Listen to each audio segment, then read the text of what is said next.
following argument is valid.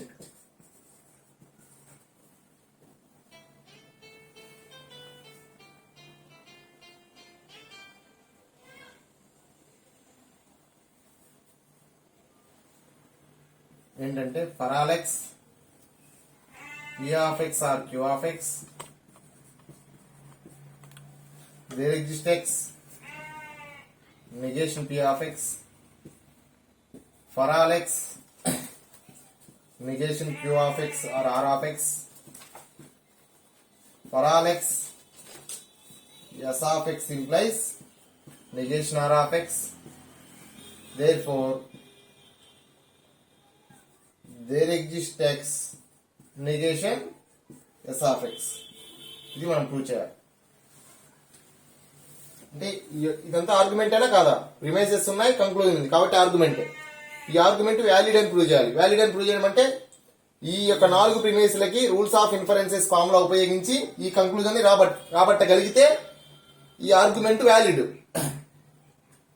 ఈ conclusion రాబట్టలేకపోతే invalid argument అని. Okay, so ఇక్కడ అన్ని ఎక్స్లలో కనపడుతున్నాయి, ఫలాలు దేర్ ఎగ్జిస్ట్ కనపడుతున్నాయి. కాబట్టి మనం rule US,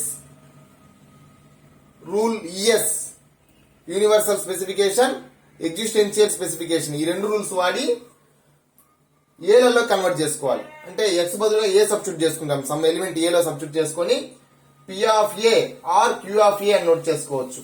for all X పోతుంది, ఎక్స్ కూడా పోతుంది. అన్ని ఎక్స్ లో అని చెప్పాడు కాబట్టి సమ్ ఎక్స్ ఎక్స్ బదులు ఏ తీసుకుంటున్నామని. అలానే నెగేషన్ పి ఆఫ్ ఏ రాయొచ్చు.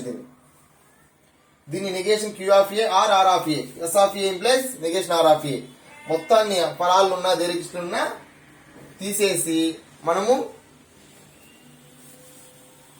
ఏలకి అప్లై చేయాలి. వాటిని రూల్ యుఎస్, రూల్ ఈఎస్ అంటాం. Existential specification, universal specification. There exist ఉంటే ఎగ్జిస్టెన్షియల్ స్పెసిఫికేషన్ రూల్, ఫరాలు ఉంటే యూనివర్సల్ స్పెసిఫికేషన్ రూల్. ఓకే, మనం ప్రూవ్ చేయాల్సిన కంక్లూజన్ ని కింద నోట్ చేస్తున్నా. ఏంటా conclusion? There exist X negation S of X.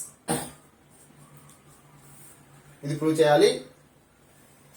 So ముందుగానే చెప్పినట్టుగా డైరెక్ట్ చేస్తున్నాను. 1 2 3 4 ఇవన్నీ ఏంటివి? ప్రిమైసెస్. సో ఇది కూడా ప్రిమైస్, ఇది కూడా ప్రిమైస్, ఇది కూడా ప్రిమైస్, అన్ని ప్రిమైసెస్. ప్రిమైస్ అని రాశాను అన్నిటిని. 5th స్టెప్ ఏంటంటే ఈ 4ంటికి ఇంకా 4 స్టెప్పులు ఈజీగా వస్తాయి చూడు వరుసగా. 4ంటిని ఏలోకి మార్చడమే నెక్స్ట్ 4 స్టెప్పులు రూల్ యుఎస్, రూల్ ఈఎస్ ఉపయోగించి. ఓకే, 5 6 7 8 రాయి. 5th స్టెప్ ఏంటంటే P of A or Q of A. 6th step negation P of A. 7th step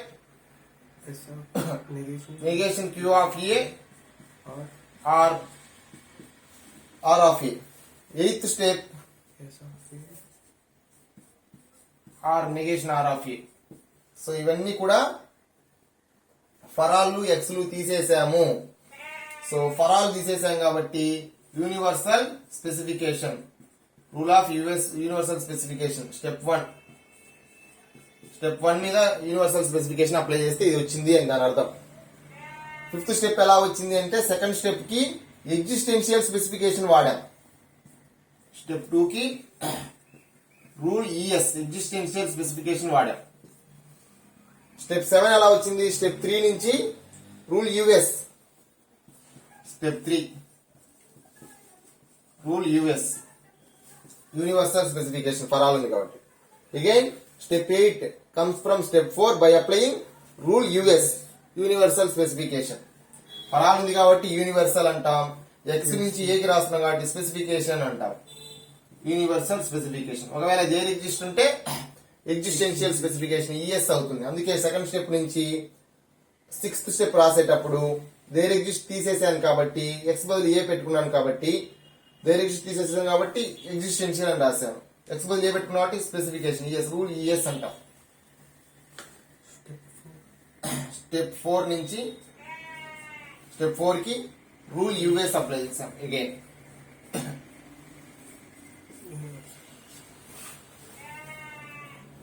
నా ఇవన్నీ లేవండి మనకి, ఇంకా వీటిని చూడాల్సిన అవసరం లేదు కదా.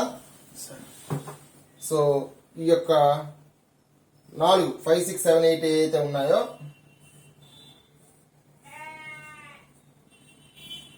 వీటి నుంచి 5 6 7 8 నుంచి మళ్ళీ కన్ఫ్యూజన్ వస్తుంది. ఇంప్రెస్ అనుకుంటాం ఇది.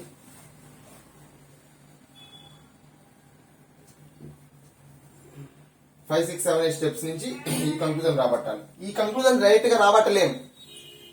ముందు మనం negation S of A prove చేయాలి. అప్పుడు జనరలైజేషన్ అప్లై చేసి ఎగ్జిస్టెన్షియల్ జనరలైజేషన్ అప్లై చేసి అది రాస్తాం. కాబట్టి ముందు మన ఏం ఏంటంటే నెగేషన్ ఎస్ ఆఫ్ ఏ రాబట్టాలి. ఈ 4 నుంచి ఏం రాబట్టాలి? Negation S of A. Okay, 9th step.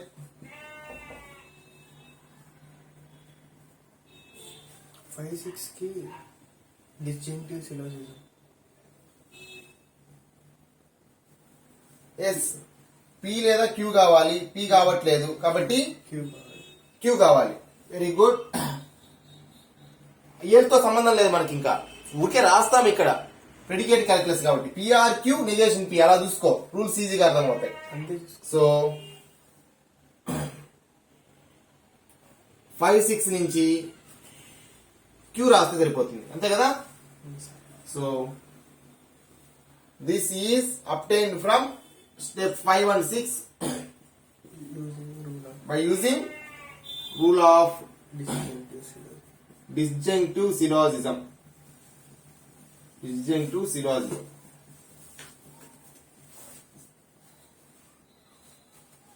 So you use these two. So just cross out them because we need not to see them again and again. Now we have to see 7 8 9 steps only. Of course you can use them again, but mostly need not. So నా దాదాపుగా అవసరం ఉండదు. 7 8 9 చూసుకుంటే ఇలా ఉన్నప్పుడు నేను ఏం చేయమన్నానంటే ఒక రూల్ చెప్పాను. No no P implies Q can be written as negation P or Q. Here negation P or Q is given. P implies Q. So P implies Q form లో రాయాలి దాన్ని. సో స్టెప్ 7 ని అంటే 10th స్టెప్ ఏమవుతుందంటే Q implies R అవుతుంది. ఎందుకు Q implies R రాశాను? Q ఉంది, Q implies R. Next modus Ponce apply చేయడం కోసం, అంటే నెక్స్ట్ ఏం చేయాలి అనేది కూడా ముందే ఆలోచించుకోవాలి. So negation Q of A or R of A ని ఈ ఫార్ములా ప్రకారం, అంటే ఇది ఉంటే ఇలా రాస్తున్నాను, అర్థమైందా? సో దీన్ని Q implies Q of A implies R of A రాయొచ్చు. ఆర్ ఆఫ్ ఏ వచ్చింది. ఏది 7th స్టెప్ నుంచి.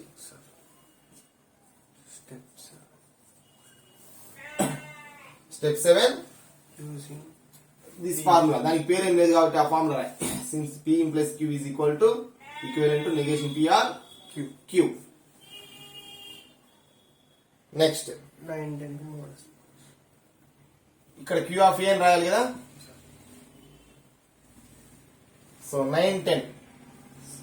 సో ఇక్కడ మనం ప్రూవ్ చేయాల్సింది మళ్ళీ రాద్దాం.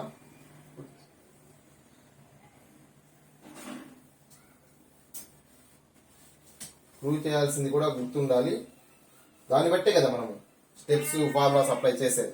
Negation S of A. So ఇప్పుడు 11th స్టెప్ 9 కి 10 కి rule of modus ponens.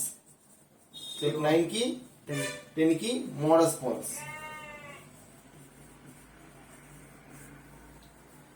R of A అవుతుంది. ఆర్ ఆఫ్ ఏ అవుతుంది. సో 8 కి 11 కి మళ్ళీ rule of disjunctive syllogism direct గా, మామూలుగా అయితే డైరెక్ట్ గా లేదు, అసలు యాక్చువల్ గా అయితే దీన్ని మార్చుకోవాలి. నేనేమని చెప్పాను? P లేదా Q నెగేషన్ Q ఇలా ఉంటే రూల్ ఆఫ్ సిలోజిజం అని చెప్పాను. Disjunctive syllogism P or Q negation P.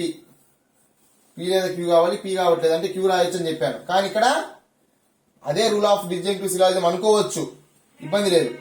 లేదంటే దీనికి చాలా స్టెప్స్ రాయాల్సి వస్తుంది. యాక్చువల్గా ఏం రాయాలంటే స్టెప్ 8 ని ఫస్ట్ ఇలా రాయాలి.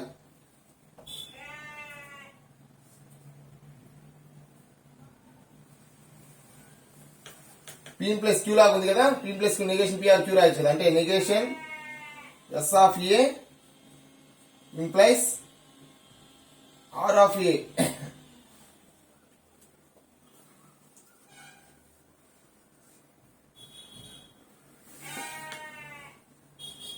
Yes of A or negation R of A కదా. ఈ రూల్ అప్లై చేస్తే పి ఇంప్లైస్ క్యూ ప్రకారం నెగేషన్ ఇది నెగేషన్ నెగేషన్ ఎస్ అవుతుంది ఎప్పుడు. ఆర్ఎఫ్ఏ అవుతుంది. No no no S of A or negation R of A కదా. ఇది దీంతో కంపేర్ చేసుకో, ఇప్పుడు మళ్ళీ నీకు డబుల్ నెగేషన్ అవుతుంది. So rule of disjunctive syllogism అర్థమైంది కదా. సార్ అర్థం. డైరెక్ట్ గా రాయొచ్చు అర్థమైతే. మన కంక్లూజన్ కూడా ఏం కావాలి, negation S of A. SRFA. అదే డైరెక్ట్ రూల్ కాదు, ఇలా డైరెక్ట్ ఫామ్ లో అయితే కాదు. కాకపోతే ఇక్కడ ఏముంది అంటే 8th కదా అప్లై చేస్తుంది, ఇది 8th కు దీనికి కదా.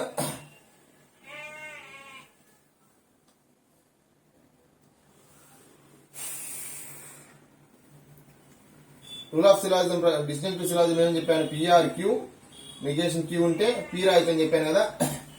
ఇప్పుడు ఏముందంటే పి బదులు ఎస్ ఉంది, క్యూ బదులు ఆర్ నెగేషన్ ఆర్ ఉంది. పి బదులు ఎస్ ఉంది, క్యూ బదులు నెగేషన్ ఆర్ ఉంది. క్యూ బదులు నెగేషన్ ఆర్ అన్నాను కదా, నెగేషన్ ఆఫ్ నెగేషన్ ఆర్ అయిపోతుంది. దేనిఫోర్ ఏం రాయొచ్చు అని చెప్పాను, పి. పి. పి అంటే ఎస్ కదా. సార్ నెగేషన్ పోతుంది. సో దీని నుంచి మనకు నెగేషన్ ఎస్ ఆఫ్ ఏ అవుతుంది. Rule of disjunctive syllogism. Okay, rule of disjunctive syllogism. So మనం ప్రూవ్ చేయాల్సింది ఏలలో కాదు ఎక్స్లలో కాబట్టి ఏలలో ఉన్నదాన్ని ఎక్స్లలో రాస్తే జనరలైజేషన్ అంటాం. మనకు కావాల్సిన ఆన్సర్ ఇంతకుముందే మనం నోట్ చేసాం, అరేంజ్ చేశాను. ఇప్పుడు ప్రూవ్ చేయాల్సింది ఇది కదా, there exist X comma negation S of X. ఇది మనం ప్రూవ్ చేయాల్సింది కాబట్టి దేర్ ఎగ్జిస్ట్ రాసుకున్నాము, నెగేషన్ ఎస్ ఆఫ్ ఎక్స్ రాయొచ్చు, ఫర్ ఆల్ కూడా రాయొచ్చు. కానీ వాడు ప్రూవ్ చేయమని దేర్ ఎగ్జిస్ట్ కాబట్టి దేర్ ఎగ్జిస్ట్ ఎక్స్ నెగేషన్. దీని నుంచి ఇది రాయటాన్ని ఏమంటామంటే ఏ నుంచి ఎక్స్ రాస్తున్నాం కాబట్టి జనరలైజేషన్. స్టెప్ 12 కి 13 అనుకుంటే స్టెప్ 12 కి జనరలైజేషన్. ఏ జనరలైజేషన్, ఎగ్జిస్టెన్షియల్ జనరలైజేషన్ కాబట్టి రూల్ ఈజీ అవుతుంది. రూల్ ఈజీ ఎగ్జిస్టెన్షియల్ జనరలైజేషన్ అవుతుంది. అది మనం ప్రూవ్ చేయాల్సింది. సో ఇక్కడే 4 స్టెప్స్ ఈజీగా వస్తాయి. 5, 6, 7, 8 ఎలా వచ్చాయి, వీటికి rule US rule US apply చేస్తే వచ్చాయి 5, 6, 7, 8. తర్వాత ఏం ప్రూవ్ చేయాలో చూసుకొని 2 సార్లు మనం rule of disjunctive syllogism modus ponens apply చేస్తాం అంతే.